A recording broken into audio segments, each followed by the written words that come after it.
sheriff is now saying that he will ignore any of the White House's new gun control recommendations that his department finds unconstitutional. But this sheriff is not alone. At least 10 states now say that they're considering taking some sort of legislative action against the federal government.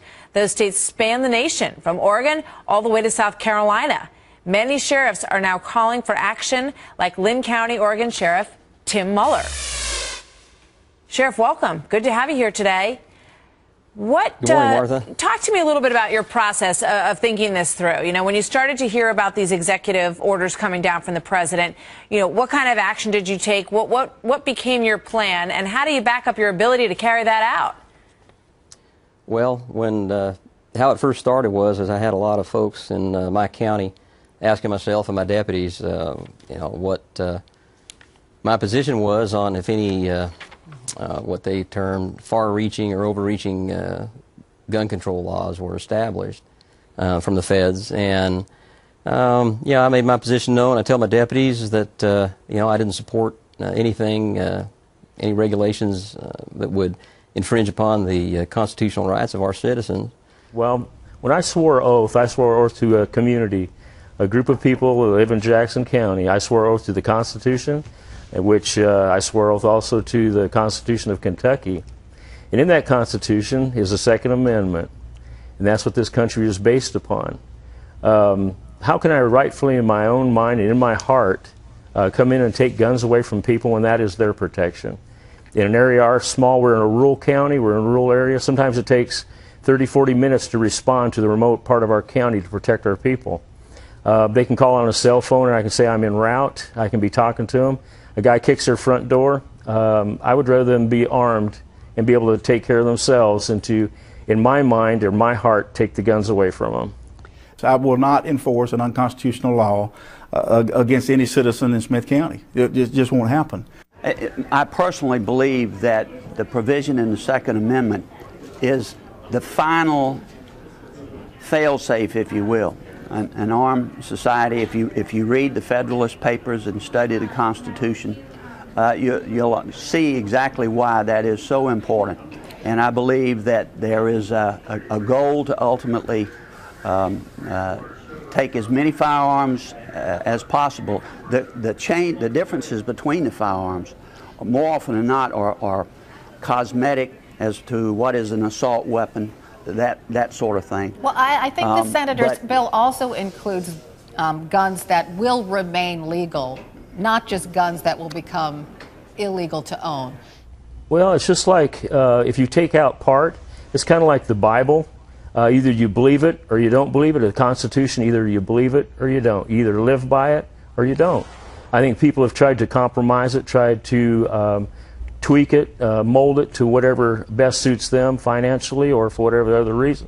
I am absolutely 100% pro-Second Amendment. I was troubled by the willingness to use executive orders. I think the appropriate way to do this is through the Congress. And the sheriff is against the president's proposal to ban automatic assault rifles and limit the capacity of magazines. I really don't have heartburn with people owning AR-15s.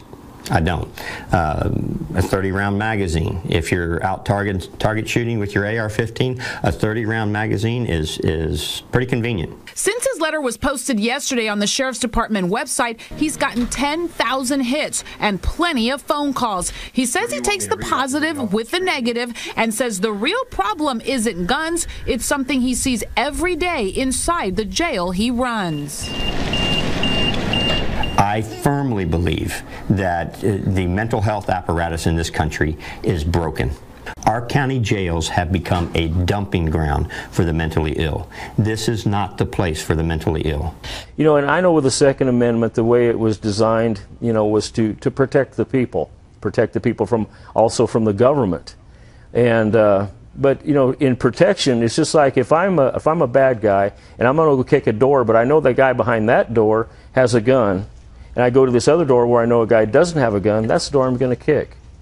You're still going to have instances, you're still going to have violence. You're not going to be able to curb that, but the innocent people are going to be able to protect themselves. Yeah, the Lynn County Sheriff's Office, myself and my deputies, we have the position that we're not going to enforce that law. It's a federal law. You know, if it comes down as a state law, then we'll have to revisit that. But we won't enforce federal regulations or federal laws. We're not required to. There's a separation of powers, and we won't. Well, I'm doing what I feel I am elected to do. I am elected with a very narrow range of responsibilities that have to do with public safety, law enforcement, and I'm not a robot. I'm supposed to think about what it is I do. And I'd point out to you, you've been talking about the NFL making statements.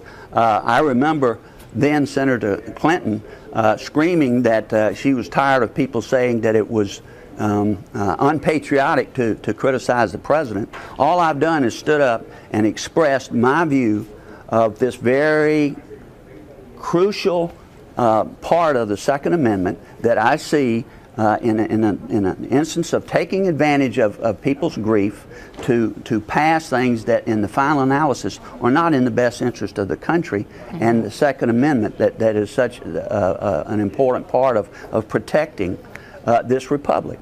Everybody in law enforcement and the judiciary takes the same oath. I took the oath.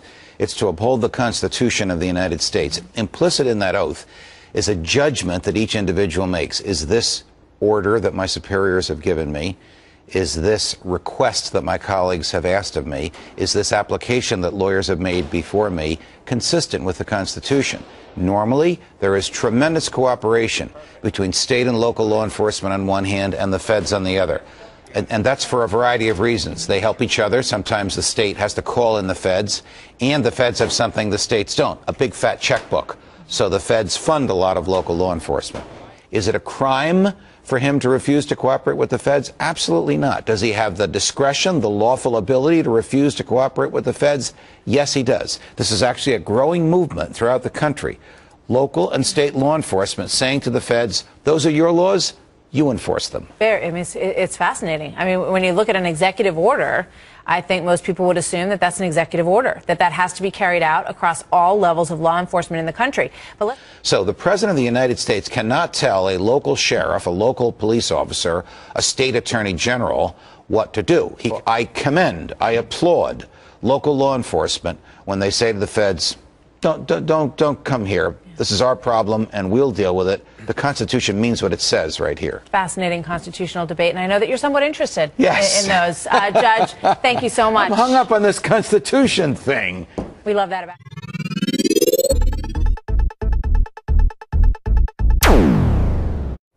I, Barack Hussein Obama, do solemnly swear. I, Barack Hussein Obama, do solemnly swear. That I will faithfully execute. That I will faithfully execute.